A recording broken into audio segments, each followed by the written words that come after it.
On a blistering August day in 1526, the Kingdom of Hungary, once a titan of Europe, gambled its entire future on a single, desperate cavalry charge.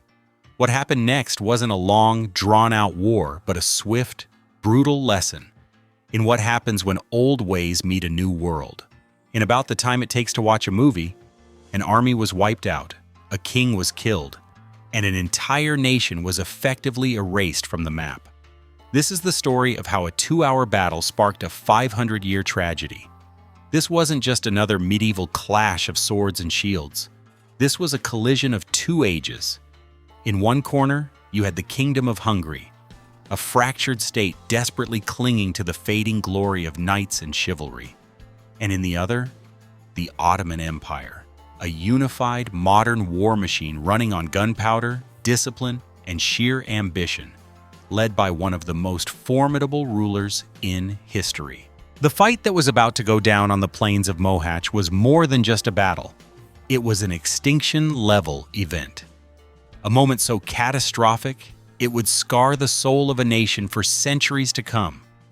And to understand how it all went so wrong, so fast, we have to look at the two men at the heart of the storm.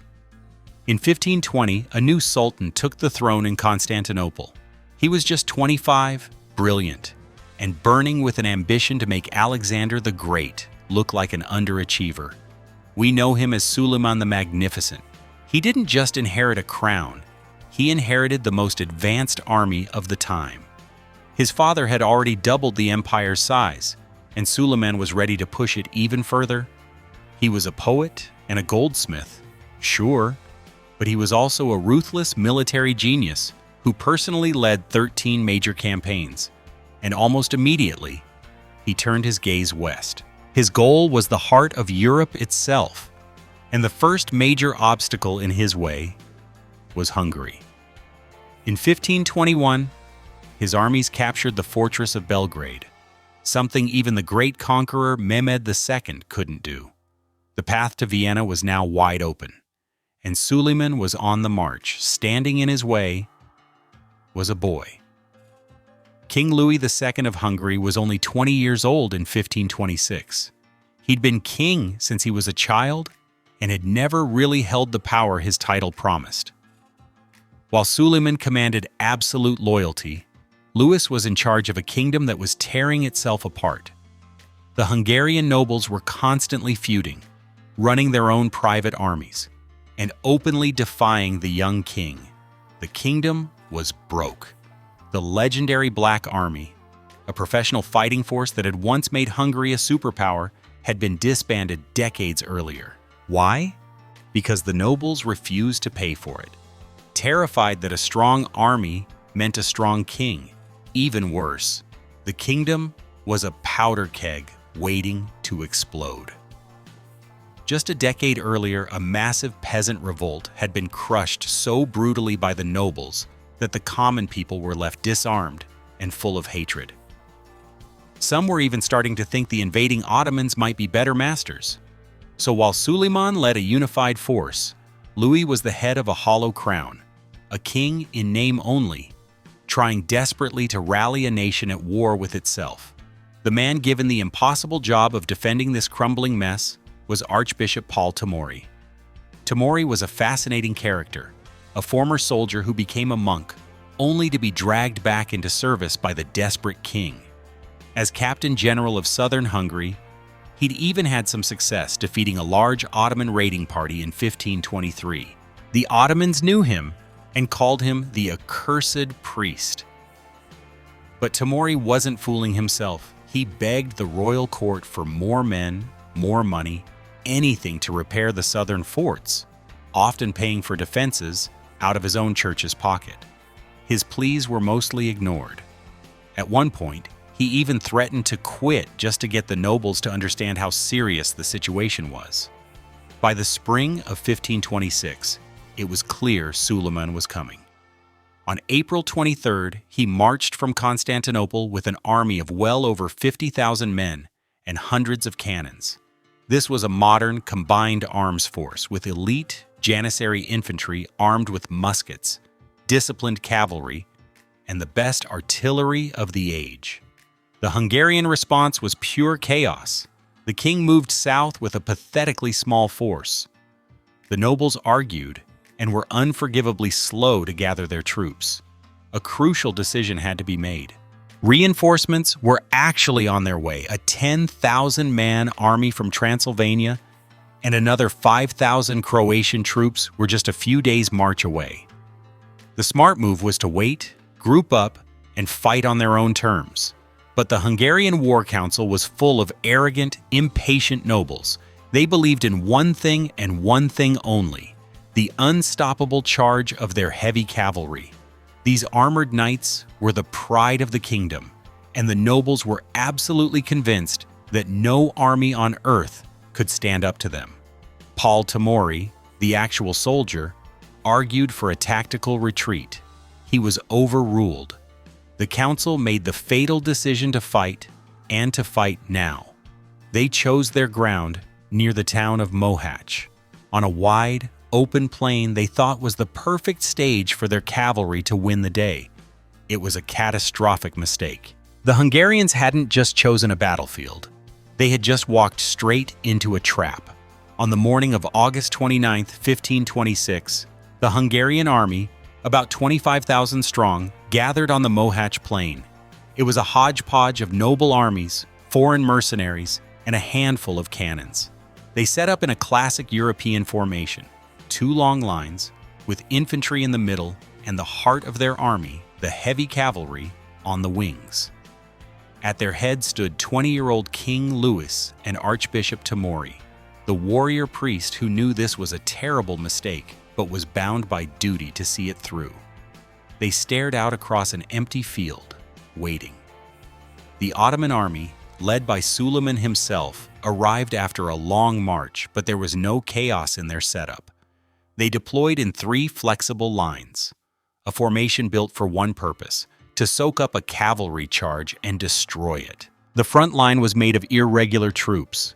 Behind them, hidden by a slight rise in the terrain, was the real heart of the Ottoman army. Thousands of elite Janissary musketeers and a massive battery of cannons, all chained together to prevent retreat. In the third line, commanded by the Sultan, was the elite Sipahi cavalry. Suleiman wasn't just planning a battle, he was choreographing a slaughter. Around early afternoon, the battle finally began. The Hungarian right wing, led by the fiery Paul Tamori, couldn't wait any longer. Believing he saw a chance to hit the Ottomans before they were fully ready, he gave the order. Charge! Thousands of armored knights, the flower of Hungarian nobility, lowered their lances and surged forward. The ground itself seemed to tremble as a wall of steel and horseflesh crashed into the Ottoman front line. And for a few incredible moments, it looked like it was working. The Ottoman frontline troops buckled and then broke, fleeing in what looked like total panic. The Hungarians roared, smelling a quick victory.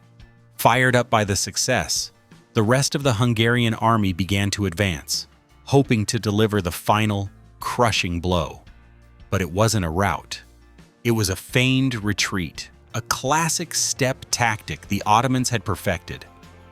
In their arrogance, the Hungarians had fallen for it completely. They were being lured deeper and deeper into a kill zone.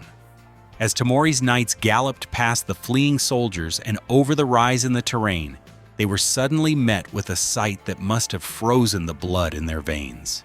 Staring right at them were hundreds of cannons and thousands of janissaries, muskets leveled, ready to fire. The trap snapped shut. The Ottoman artillery roared to life. Cannonballs tore through the tightly packed knights, turning men and horses into a horrifying storm of shattered armor and torn flesh. Right after the cannons, the janissaries opened up. Using a revolutionary technique of volley fire, they unleashed a continuous rolling storm of musket balls that shredded what was left of the Hungarian charge. The unstoppable force had just met an immovable object. The charge was broken. Heavy armor, so useful against swords, was worthless against cannons and muskets. The marshy ground, churned into mud, became a quagmire, bogging down the heavy horses and turning the knights into stationary targets.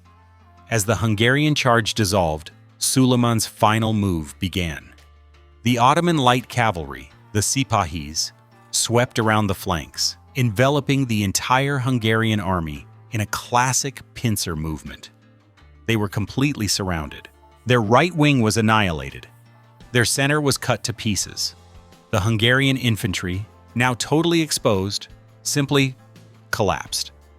What had started as a glorious charge just an hour or so earlier had turned into a desperate, hopeless scramble for survival. In less than 2 hours, it was all over. The Kingdom of Hungary had gambled everything, and in 120 minutes of fire and steel, it had lost it all. As darkness fell, the true scale of the disaster became horrifyingly clear. The Hungarian army hadn't just been beaten, it had been erased. At least 14,000 Hungarian soldiers were dead on the field. Among them was the entire leadership of the nation, 7 bishops, 28 barons, and nearly all of the high nobility. The accursed priest, Archbishop Tamori, who had led the charge against his better judgment, was killed, and his head was placed on a pike before the Sultan. The fate of young King Louis II was maybe the most tragic. In the chaotic retreat, he was thrown from his horse while trying to cross a stream. Weighed down by his heavy armor, the 20-year-old king drowned alone in the muddy water. The man who led his kingdom to its doom didn't die in a blaze of glory, but in a shallow creek. For those who survived the battle, a worse fate was waiting. Suleiman ordered the execution of some 2,000 Hungarian prisoners. Their heads piled into a gruesome pyramid in front of his tent. The aftermath was chaos. Suleiman marched to the capital, Buda, which was completely undefended. His troops looted the city and the royal palace, even taking the priceless royal library and shipping it back to Constantinople. But then, strangely, he just left. After demonstrating his absolute power, he withdrew his army, taking tens of thousands of captives with him. He probably thought a terrified, weakened Hungary would be an easy puppet state. He was wrong. With the king and the nobility dead, Hungary plunged into a devastating civil war. 2 rival kings were elected. One was John Zapolya, the same leader whose army had conveniently failed to show up for the battle. The other was Ferdinand I of Austria from the powerful Habsburg dynasty. This split was the final nail in Hungary's coffin. Zapolya, unable to beat the Habsburgs, did the unthinkable. He swore loyalty to Sultan Suleiman. This dragged both the Ottomans and the Habsburgs deeper into Hungary, turning the country into a permanent war zone for the next 150 years. By 1541, Suleiman came back for good, captured Buda, and absorbed the heart of the country into his empire. The result was the tripartite division of Hungary. The kingdom was shattered into 3 pieces. The west became Royal Hungary, controlled by the Habsburgs. The central plain became Ottoman Hungary, and the east became the semi-independent Principality of Transylvania, a vassal of the Ottomans. For over a century and a half, the Kingdom of Hungary simply ceased to exist. It was just a war-torn frontier between 2 massive empires. The Battle of Mohács is one of the most decisive and catastrophic defeats in all of European history. It was the end of the medieval Kingdom of Hungary and the beginning of centuries of foreign rule. To this day, the battle is a deep national tragedy, summed up in the Hungarian saying, "More was lost at Mohács." It was a brutal lesson in the evolution of war. The Hungarian reliance on an outdated, unsupported cavalry charge was suicidal against the modern, combined arms tactics of the Ottomans. But the seeds of the disaster were planted long before the first cannon fired. They were in the political rot, the bitter infighting, and the fatal arrogance of a leadership that simply refused to change with the times. The fall of Hungary opened the door for Ottoman expansion deep into Central Europe, leading directly to the Siege of Vienna just 3 years later. And while the nation would one day be reunited, the memory of that terrible 2-hour battle has never faded.